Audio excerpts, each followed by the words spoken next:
Hi all, അസ്സലാമലൈക്കും. Welcome back to Silnas kitchen. ഇന്നത്തെ recipe ഭയങ്കര വെറൈറ്റി ആയിട്ടുള്ള നല്ല ടേസ്റ്റി ആയിട്ടുള്ള ഒരു ഈവനിങ് സ്നാക്സിൻ്റെ റെസിപ്പിയാണ്.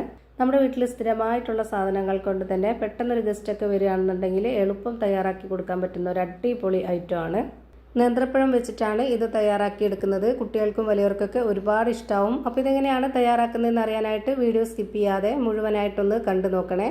റെസിപ്പിയിലോട്ട് കടക്കുന്നതിന് മുമ്പായി സിൽനാസ് കിച്ചൺ ചാനൽ ആദ്യമായിട്ട് കാണുന്നവരാണെങ്കിൽ പ്ലീസ് ഒന്ന് സബ്സ്ക്രൈബ് ചെയ്തേക്കണേ. ഒപ്പം ഈ വീഡിയോസ് നിങ്ങൾക്ക് ഇഷ്ടപ്പെടുകയാണെങ്കിൽ ഒരു ലൈക്ക് ചെയ്ത് ഷെയർ ചെയ്ത് സപ്പോർട്ട് ചെയ്യാനും മറക്കരുത്. ഇനി നമുക്ക് ഇതെങ്ങനെയാണ് തയ്യാറാക്കുന്നതെന്ന് നോക്കാം. ഇതിനായി ആദ്യം തന്നെ 2 നേന്ത്രപ്പഴം എടുത്തിട്ടുണ്ട്. പഴുത്ത നേന്ത്രപ്പഴമാണ് എടുത്തിട്ടുള്ളത്. തൊലി കറുത്തു പോയെന്നേ ഉള്ളൂ. ഇതൊരു മീഡിയം പഴുപ്പുള്ള പഴമാണ്. ഈ ഒരു പഴുപ്പുള്ള പഴം തന്നെ എടുക്കാൻ വേണ്ടി നോക്കുക. ഈ 2 പഴവും ഞാനിവിടെ ഇതുപോലെ ഒന്ന് കട്ട് ചെയ്തതിന് ശേഷം ഒരു ബൗളിലേക്ക് ഇട്ട് കൊടുത്തിട്ടുണ്ട്. ഇനി കൈ വെച്ചിട്ട് നന്നായിട്ട് ഇതൊന്ന് ഉടച്ചെടുക്കാം.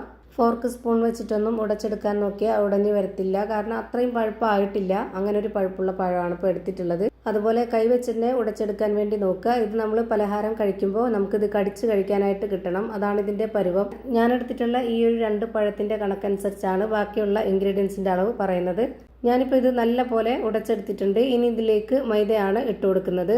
മൈദ വേണ്ട എന്നുള്ളവർക്ക് ഗോതമ്പ് പൊടിയിൽ ചെയ്തെടുക്കാവുന്നതാണ്. എന്നാലും ടേസ്റ്റ് ഈ ഒരു മൈദയിൽ ചെയ്യുമ്പോഴാണ്. ഞാനിവിടെ ഓരോ കപ്പും ഇതുപോലെ നിറച്ചെടുത്തിട്ടുണ്ട്. 250 ml കപ്പിൻ്റെ അളവിൽ 2 കപ്പ് മൈദയാണ് ഇതിലേക്ക് ഇട്ട് കൊടുത്തിട്ടുള്ളത്. ഇനി ഇതിലേക്ക് ഒരു സബോള പൊടിയായിട്ട് അരിഞ്ഞിട്ടുള്ളത് ഇതിലേക്ക് ഇട്ട് കൊടുക്കാം. എല്ലാം ഇതിലേക്ക് എടുക്കുമ്പോൾ പൊടിയായിട്ട് അരിഞ്ഞിട്ട് കൊടുക്കുക.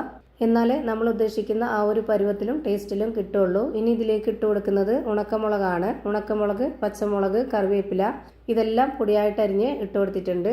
ഉണക്കമുളകും പച്ചമുളകും ഈ 2 എണ്ണം വെച്ചിട്ടാണ് കട്ട് ചെയ്തിട്ട് കൊടുത്തിട്ടുള്ളത്. എരിവിനനുസരിച്ച് ഇട്ട് കൊടുക്കാം, ഓരോരുത്തരുടെയും ഇഷ്ടത്തിനനുസരിച്ച്.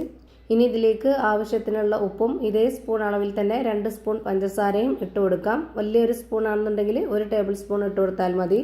എന്നിട്ട് ഇതിലേക്ക് ഒരു നുള്ള് മഞ്ഞൾപ്പൊടിയും 1/2 ടേബിൾ സ്പൂൺ അളവിൽ വെള്ള എള്ളും ഈ ഒരു സ്പൂൺ അളവിൽ തന്നെ 1/2 ടേബിൾ സ്പൂണോളം കറുത്ത എള്ളും കൂടെ ഇട്ട് കൊടുത്തിട്ട് ഇത് നന്നായിട്ടൊന്ന് കുഴച്ചിട്ടെടുക്കാം.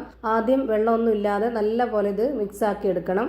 അപ്പോൾ നമുക്ക് ഏകദേശം മനസ്സിലാവും ഇതിൽ എത്രത്തോളം വെള്ളം വേണമെന്നുള്ളത്. ഞാനിവിടെ 250 ml കപ്പിൻ്റെ അളവിൽ 1 കപ്പ് വെള്ളം എടുത്തിട്ട് ആദ്യം വളരെ കുറച്ച് ഒഴിച്ചു കൊടുത്തിട്ടുണ്ട്.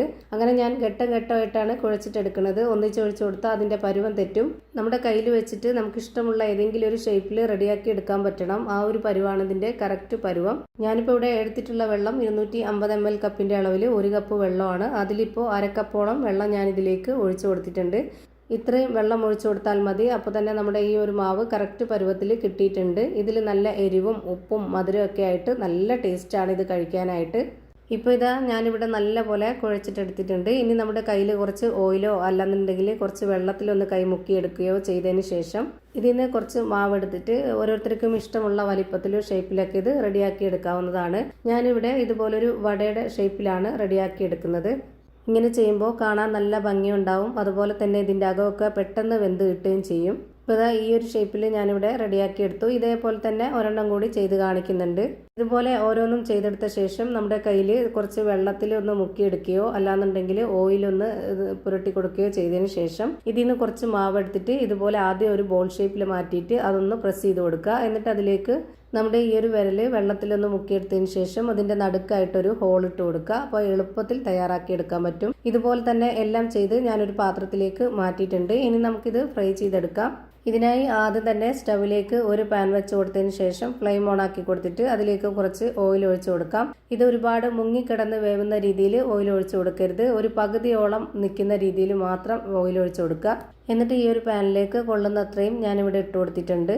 ഇതുപോലെ ഓരോന്നായിട്ട് ഇട്ട് കൊടുത്തതിന് ശേഷം ഒരു മീഡിയം ഫ്ലെയിമിൽ ഇട്ട് കൊടുത്തിട്ട് വേണം ഇത് വേവിച്ചെടുക്കാനായിട്ട്. എത്രത്തോളം വേവാനായിട്ട് എടുക്കുന്നോ അത്രയും സമയം വരെ ഈ ഒരു മീഡിയം ഫ്ലെയിമിൽ തന്നെ വെച്ച് കൊടുക്കുക. എങ്കിലേ എല്ലാം ഒരുപോലെ വെന്ത് കിട്ടുള്ളൂ. അപ്പോൾ ഞാനിതെല്ലാം തിരിച്ചിട്ട് കൊടുത്തിട്ടുണ്ട്. ഇനി ആ ഒരു ഭാഗം കൂടെ ഒന്ന് വെന്തതിന് ശേഷം നമുക്കിത് എണ്ണയിൽ നിന്ന് കോരി മാറ്റാം.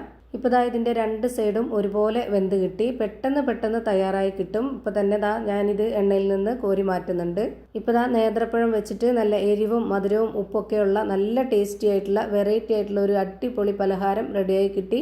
അപ്പോൾ ഇത്രയേ ഉള്ളൂ ഇന്നത്തെ വീഡിയോ ഇഷ്ടമായാൽ ലൈക്ക് ചെയ്യാനും കമൻറ്റ് ചെയ്യാനും ഷെയർ ചെയ്യാനും മറക്കരുത്. അതുപോലെ തന്നെ ഞാനിടുന്ന പുതിയ വീഡിയോസ് നോട്ടിഫിക്കേഷനായിട്ട് കിട്ടുന്നതിന് വേണ്ടി സബ്സ്ക്രൈബ് ചെയ്ത് ബെല്ലൈക്കൺ അമർത്തി അതിൽ ഓൾ എന്ന ഓപ്ഷൻ എനേബിൾ ചെയ്ത് കൊടുക്കാനും മറക്കരുത്. പുതിയൊരു വീഡിയോയുമായി വീണ്ടും വരും. Thank you for watching.